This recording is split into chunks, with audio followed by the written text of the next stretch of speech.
প্রিয় ভাইরা, এ হলো মুহররম মাস উপলক্ষে করণীয়। একমাত্র করণীয় হলো এই মাসে বেশি বেশি নফল রোজা রাখা, আর সম্মানিত মাস হিসেবে গুনাহের কাজ কম করা, নেকির কাজ ভালো করে বেশি করে করার চেষ্টা করা, যুদ্ধ বিগ্রহ না করা। এই মাসের একটা বিশেষ দিন আছে আশুরা, যেটা মুহররমের 10 তারিখে হয়ে থাকে। এই আশুরা উপলক্ষে আমাদের বেশ কিছু করণীয় আছে, আবার কিছু বর্জনীয় আছে।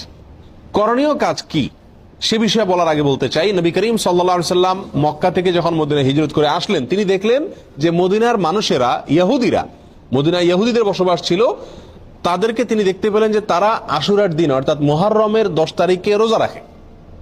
তখন নবী করিম সাল্লাল্লাহু আলাইহি সাল্লাম তাদেরকে জিজ্ঞেস করলেন যে তোমরা এই দিনে রোজা রাখো কেন, রহস্য কি কারণে রোজা রাখো? তখন ইহুদিরা নবী সাল্লাল্লাহু আলাইহি সাল্লামকে জবাব দিলেন যে মুসা আলাইহিস সালামকে এবং তার জাতি বনী ইসরাঈলকে আল্লাহ তাআলা মুক্তি দিয়েছেন।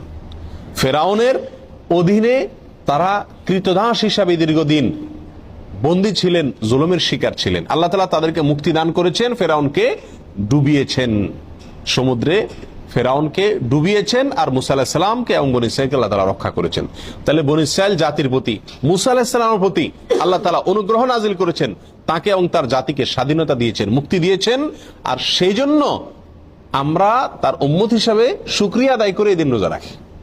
অনুগ্রহ নাজিল হয়েছে এই দিনে, সেই উপলক্ষে তোমরা যদি শুকরিয়া আদায় করে আল্লাহর কাছে রোজা রাখো, তাহলে আমাদের রোজা রাখার অধিকার আরো বেশি।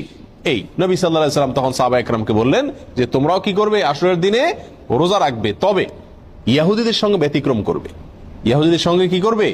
ব্যতিক্রম করবে। আর ব্যতিক্রমটা হলো এই যে তারা একটি রোজা রাখে, আমরা দুইটা রাখবো। তারা রাখে শুধু আশুরার দিনে, আমরা রাখবো তার সাথে আরেকটা রোজা যোগ করে। নবী করিম সাল্লাল্লাহু আলাইহি ওয়াসাল্লাম তার মৃত্যুর আগের বছর বা তিনি তার মৃত্যুর বছর বলেছিলেন যে আল্লাহ যদি আমাকে আগামী বছর হায়াতের বাঁচিয়ে রাখেন, আমি যদি বেঁচে থাকি, তাহলে লাসুমান্নাত তাসিআ ওয়াল আশিরা, তাহলে আমি আগামী বছর মুহররম আসলে, আশুরা আসলে 9 এবং 10 দুই দিন রোজা রাখবো। এই হাদিস থেকে বোঝা গেল নবী সাল্লাল্লাহু আলাইহি সাল্লামের আকাঙ্ক্ষা ছিল, তার নিয়ত ছিল, তার ইচ্ছা ছিল আশুরার সাথে আগের দিন রোজা মিলিয়ে রাখা, অর্থাৎ 9, 10, 10-11 না। এই জন্য উলামায়ে কেরাম বলেন সবচেয়ে উত্তম হলো আশুরা উপলক্ষে একজন মুমিনের জন্য 2টা রোজা রাখা। আর সে 2টা রোজা হলো কোনটা? 9 এবং 10।